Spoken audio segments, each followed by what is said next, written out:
Sveiki bičiuliai, turiu įspūdingos naujienos. Šiandien pradėjau savo naują karjerinį etapą, tai yra dalyvauju vienam tarptautiniam renginį, tarptautiniam konkurse, kuris vadinasi Master of the OPP.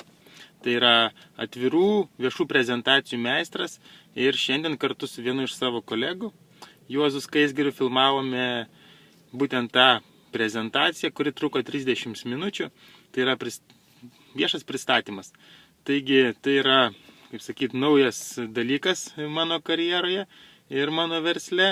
Galimybės labai aiškios, nežinau kokia dydžio yra konkurencija, kiek asmenų jame dalyvauja, bet kadangi perspektyvos labai didžiulės, tai yra vien vietiniu mastu, jeigu, tarkim, vien tik Lietuvoje laimėjo šitą konkursą, būtų galima uždirbti, gauti dovanų, ne tai kad uždirbti, gauti dovanų daugiau negu $1000, o jau ką jau šnekėti apie tolimesnius etapus, kur galiausiai bus viskas tarptautiniu ir pasauliniu mastu.